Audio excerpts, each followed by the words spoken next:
నమస్తే, welcome to I dream. నేను మీ మాధురి. మనకి మ్యూచువల్ ఫండ్స్లో ఒకసారి అమౌంట్ పెట్టాలి అనుకునేటప్పుడు మనకి అడ్వైజర్స్ కానీ మనకి డిస్ట్రిబ్యూటర్స్ కానీ అడిగేది ఏంటి అంటే మీ గోల్ ఏంటి అని క్వశ్చన్ చేస్తూ ఉంటారు. అసలు గోల్ అంటే ఏంటి అనేది అప్పుడు ప్రతి ఒక్కరికి కూడాను మనకి ఏం గోల్స్ ఉన్నాయి అని చెప్పి మనకి నిజంగా అవసరమైనవి అన్నీ కూడాను ఒక లైన్లో మనం రాసుకుంటూ ఉంటాం. అప్పటి వరకు మన అవసరాలు ఏంటో మనకి కూడా తెలియదు. అలాంటిది మ్యూచువల్ ఫండ్స్లో మనం ఇన్వెస్ట్మెంట్ పెట్టాలి అంటే గోల్ ఖచ్చితంగా అంటున్నారు. అసలు గోల్ అంటే ఏంటి, ఆ గోల్ని రీచ్ అవ్వడానికి మనం ఎలాంటి ఇన్వెస్ట్మెంట్స్ చేసుకోవాలి, డీటెయిల్గా చెప్పడానికి మనతో పాటు ఉన్నారు రమేష్ పసుపులేటి గారు, మ్యూచువల్ ఫండ్ డిస్ట్రిబ్యూటర్. తనని అడిగి డీటెయిల్గా తెలుసుకుందాం. Hello sir. Hi madam. Sir, ఒక్కసారి మనం ఏదైనా అమౌంట్ పెట్టుకోవాలి అనుకునేటప్పుడు, నేను జనరల్గా నేను మ్యూచువల్ ఫండ్స్లో ఇన్వెస్ట్మెంట్ పెట్టాలి అనుకునేటప్పుడు మీ గోల్ ఏంటి ఫస్ట్ చెప్పండి అని చెప్పన్నారు. గోల్స్ రకరకాలుగా ఉంటాయి, కానీ ఇన్వెస్ట్మెంట్ అంతలా మనం పెట్టుకోలేం. ఫస్ట్ గోల్ సెట్ చేసుకోవడానికి మనకి ఎన్ని రకాల గోల్స్ అనేవి మీరు చూస్తూ ఉంటారు, అండ్ ఈ గోల్స్ సెట్ చేసుకోవడానికి మీరు ఎలా హెల్ప్ చేస్తూ ఉంటారు? డెఫినెట్గా అండి. ఇప్పుడు మనకి యాక్చువల్గా మ్యూచువల్ ఫండ్ డిస్ట్రిబ్యూటర్ లేకుండా ఏమవుతుందంటే గోల్ లేకుండా ప్రయాణం ఉంటుంది యాక్చువల్గా.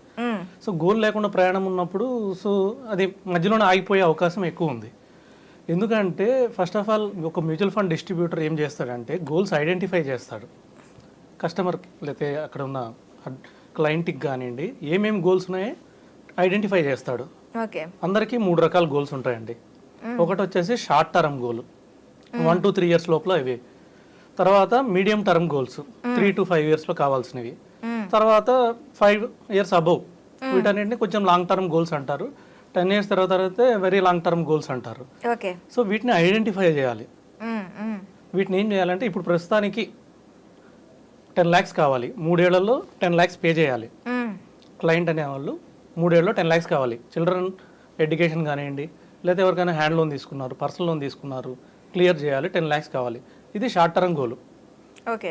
దీనికి ఎలా ఇన్వెస్ట్ చేయాలి, ఎంత ఎస్ఐపి చేయాలి, మార్కెట్ పడినప్పుడు ఇంకొద్దిగా ఎంత ఇన్వెస్ట్ చేయాలి అనేది ఈ షార్ట్ టర్మ్ గోల్కి సజెస్ట్ చేస్తాడు. దానికి బెస్ట్ ఫండ్ చూసి సజెస్ట్ చేస్తాడు. ఓకే. ఎలా సజెస్ట్ చేస్తాడంటే ఇప్పుడు మనం ఏం చేస్తాం, మామూలుగా డైరెక్ట్ క్లయింట్ అనుకోండి ఏం చేస్తారంటే 1 year తర్వాత డబ్బులు కట్టాలి కదా, లాస్ట్ 1 year ఏది ఎక్కువ రిటర్న్ ఇచ్చిందో చూస్తారు. సో ఆన్లైన్లోకి వెళ్ళేసి లాస్ట్ ఇయర్ ఏది ఎక్కువ ఇచ్చిందో చూస్తారు. ఒక 80% ఎక్కువ ఇచ్చిన ఫండ్ కనపడుతుంది. అరే ఇది 80% ఇస్తుందని చెప్పి అందులో ఇన్వెస్ట్ చేస్తారు. సపోజ్ ఒక 5 లక్షలు అందులో ఇన్వెస్ట్ చేసేస్తారు, నెక్స్ట్ ఇయర్ 10 లక్షలు కట్టాలి. అదేమవుతుంది, మళ్ళీ పెరిగితే 80% పెరగచ్చు, లేకపోతే 80% పడిపోతుంది కూడా. మార్కెట్ అంత హైలో పెరిగింది కాబట్టి కంపల్సరిగా పడే అవకాశం ఎక్కువ ఉంది. అవును. సో ఇప్పుడు దీనివల్ల ఏమవుతుందంటే ఆయనకి మంచి ఫండ్ కావాలన్నా లేకపోతే ఆయన గోల్కి ఉపయోగపడే ఫండ్ కావాలన్నా ఆయనకి క్లారిటీ ఉండదు. ఏదో పాస్ట్ పెర్ఫార్మెన్స్ చూసి ఇన్వెస్ట్ చేస్తారు. అదే ఒక నాలెడ్జ్ ఉన్న అడ్వైజర్ కానీ డిస్ట్రిబ్యూటర్ కానీ అయితే ఇది ఎందుకు పెరిగింది, సో ఇది పెరుగుతుంది, మళ్ళీ ఫ్యూచర్లో పెరిగే అవకాశం ఉందా లేదా, పెరగకపోతే ఎంత లాస్ వచ్చింది, ఇవన్నీ క్లియర్గా ఎక్స్ప్లెయిన్ చేసి తర్వాత ఆయన రిస్క్ ఎపటేట్, ఆయన ఎంత రిస్క్ తీసుకోగలుగుతాడు దాని ప్రకారం అతనికి ఫండ్ సజెస్ట్ చేయడం వలన అట్లీస్ట్ 80% పెరగపోయినా 80% లాస్ కాకుండా చూస్తాడు. అప్పుడు ఏమవుతుంది, మనం అతను కట్టుకున్న 5 లక్షలు ఆయన గోల్కి రీచ్ అవుతుంది. Okay. So short term goal complete అవుతుంది. నార్మల్గా ఈ షార్ట్ టర్మ్ గోల్స్ ఏమేమి ఉంటాయంటే చిల్డ్రన్ ఎడ్యుకేషన్ ఉంటాయి, లేకపోతే 1 year లోపల 2 years లోపల ఎవరి దగ్గర హ్యాండ్ లోన్ తీసుకుని ఉంటాం అవి కట్టాలి, లేకపోతే గోల్డ్ కొనాలి, చిల్డ్రన్ మ్యారేజ్ ఉంటుంది, లేకపోతే చిల్డ్రన్ మ్యారేజ్కి గోల్డ్ కానీ లేకపోతే క్యాష్ కానీ కావాల్సి వస్తుంది. సో ఇవి ఉంటాయి నార్మల్గా షార్ట్ టర్మ్ గోల్స్. సో వీటికి ఒక గోల్, దాని తగ్గట్టు ఫండ్ సజెస్ట్ చేసి దాన్ని మేనేజ్ చేయడం. సెకండ్ వచ్చేసి medium term goals. Okay. Medium term goals ఏముంటాయంటే నార్మల్గా హౌస్ లోన్కి ఏమన్నా డౌన్ పేమెంట్ చేసుకోవాలనుకుంటారు, 3 to 5 years హోమ్ తీసుకోవాలి. సో దానికి ఒక 10 lakhs 20 lakhs 30 lakhs డౌన్ పేమెంట్కే కావాలి. ఓకే. ఇవాళ ఎందుకంటే హైదరాబాద్లో 1 crore 1.5 crore అయిపోయినాయి ఫ్లాట్స్. అవును. దానికి డౌన్ పేమెంట్ కూడా 30 lakhs 40 lakhs కావాలి. సో 3 to 5 years దానికి ఇక్కడ నుంచి మనం డౌన్ పేమెంట్కి రెడీ చేసుకోవాలి. కాబట్టి 3 to 5 years మనం 30 to 40 lakhs రీచ్ అవ్వగలం అంటారా? ఈజీగా రీచ్ అవ్వచ్చు. అది ఎంత అమౌంట్ పెట్టుకోవాలి అంటారు? అది మంత్లీ ఎస్ఐపి ద్వారా ఇన్వెస్ట్ చేసుకోవడం వల్ల ఈజీగా రీచ్ కావచ్చు. అంటే ఒక 50,000 ఎస్ఐపి కడితే 5 years 12% రిటర్న్ ఎక్స్పెక్ట్ చేసినా కూడా 40 lakhs వచ్చేస్తుంది. అబ్బా, అంత తక్కువ టైంలో అంత అచీవ్ చేయొచ్చు ఈజీగా. ఓకే. ఈ 40 lakhs డౌన్ పేమెంట్ పే చేసి కావాల్సిన 1 crore 1.5 crore మంచి ఫ్లాట్ తీసుకోవచ్చు. ఓకే. రెండోది వచ్చి కార్ తీసుకోవాలనుకుంటాం, లగ్జరీ కార్ తీసుకోవాలనుకుంటాం. లగ్జరీ కార్ ఇవాళ 15 lakhs 20 lakhs ఉంది. అవును.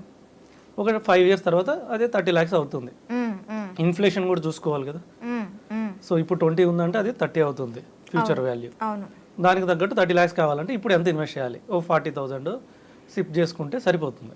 ఓకే, పర్ మంత్ 40,000 సిప్ చేసుకోవాలి. అవును, చేసుకుంటే మనకి 40 lakhs రీచ్ అయిపోతాం. ఓకే. సో ఈజీగా 30 lakhs రీచ్ అవుతాం. 50,000 చేస్తే 40 lakhs రీచ్ అవుతాం 5 yearsలో 12% రిటర్న్ తోటి. ఇమీడియట్గా మనం కార్ పర్చేస్ చేసుకోవచ్చు, లోన్కి వెళ్ళాల్సిన అవసరం లేదు. ఓకే. ఇంకా లగ్జరీ కార్ కావాలి 1 crore కావాలంటే 40 lakhs డౌన్ పేమెంట్ కట్టుకోవాలి. ఓకే. దానికైనా సరే ఇప్పుడు మన గోల్ ని బట్టి మనకి మన ఇన్వెస్ట్మెంట్ ప్లాన్ అనేది మారుతూ ఉంటుంది. ఓకే. ఇప్పుడు 5 years టైం ఉంది కాబట్టి దాన్ని బట్టి డిస్ట్రిబ్యూటర్ ఏం చేస్తాడంటే అతని నాలెడ్జ్ తోటి ఏ ఫండ్స్ మంచివి. సో ఏదో లాస్ట్ 1 year ఫాస్ట్ పెర్ఫార్మెన్స్ కాకుండా ఇప్పుడు 5 years చూడాలి మనం ఇక్కడ నుంచి. 5 years కూడా లాస్ట్ 5 years బ్యాక్ నెంబర్ 1 ఉన్న ఫండ్ ఇప్పుడు నెంబర్ 1 ఉందా లేదా టాప్ 5లో ఉందా, అలాంటి ఫండ్ సెలెక్ట్ చేసుకోవాలి. అది డిస్ట్రిబ్యూటర్ సెలెక్ట్ చేస్తారు. మళ్ళీ అందులో కూడా ఫండ్ బాగుండదు, 1 year తర్వాత రివ్యూ చేసి దాన్ని కూడా మారుస్తాడు. సో ఈ విధంగా మనం లాస్ కాకుండా ఎక్కువ ప్రాఫిట్ తోటి 5 years తర్వాత మనకి అమౌంట్ వచ్చేలా చూస్తాడు. ఓకే. ఇది మీడియం టర్మ్ గోల్ కంప్లీట్ అవుతుంది. ఇంకా మూడోది లాస్ట్ వచ్చేసి final, it is long term goal. అంటే 5 to 10 yearsలో మనకి మామూలుగా చిల్డ్రన్ హైయర్ ఎడ్యుకేషన్ వచ్చేస్తుంది. ఓకే. ఒక మంచి కాలేజీలో ఇంజనీరింగ్ అంటే 50 lakhs కావాలి. ఇంకా మంచి కాలేజీలో ఇప్పుడు డాక్టర్ MBBS కావాలంటే ఈజీగా ఒక 2 crores 2 crores కావాలి. ఇవాళ 2 crores. నెక్స్ట్ 10 years తర్వాత అది 20 crores అవ్వచ్చు. మేబీ అంత కాకపోయినా 4 crores అయితే అవ్వచ్చు. మనం మినిమం 7% ఇన్ఫ్లేషన్ తీసుకుంటే ఇప్పుడున్న 2 crores 4 crores అవుతుంది ఒక 10 years తర్వాత. దీనికి 4 crores-కి రెడీగా ఉన్నామా లేదా, ఇప్పుడు ఎంత ఇన్వెస్ట్ చేయాలి, ఎంత సిప్ ఇన్వెస్ట్ చేయాలి, ఇన్వెస్ట్ చేస్తే లేదు మధ్యలో మార్కెట్ పడినప్పుడు ఇంకెంత ఇన్వెస్ట్ చేయాలి, ఈ విధంగా గోల్ ఫస్ట్ ఒకటి పెట్టుకోవాలి. ఓకే. లాంగ్ టర్మ్ గోల్ అనేది సపోజ్ 4 crores, అది ఐడెంటిఫై చేయాలి. 2 crores ఉంది 4 crores కావాలి. ఈ గోల్స్ ఐడెంటిఫై చేసి పేపర్ మీద రాసిస్తాడు ఒక అడ్వైజర్ ఉంటే. సో మనం ఏంటంటే 2 crores అనే మైండ్ సెట్లో ఉంటాం, ఆ టయానికి 2 crores చేసుకుంటే వెళ్తే సరిపో. అవును. సో దీని ఇన్ఫ్లేషన్ ప్రకారం 4 crores రాసి దానికి ఎంత ఇన్వెస్ట్ చేయాలి, ఎప్పుడెప్పుడు ఇన్వెస్ట్ చేయాలి, ఏ ఫండ్స్లో ఇన్వెస్ట్ చేయాలి. 10 years మంచి టైం. ఓకే. మంచి టైం ఉంది కాబట్టి మంచి ఫండ్ సెలెక్ట్ చేసి ఇస్తాడు. ఓకే. తర్వాత కూడా మేనేజ్ చేయాలి. 10 years లాంగ్ టర్మ్ కాబట్టి మధ్యలో కంపల్సరీ మానిటర్ చేసుకోవాలి.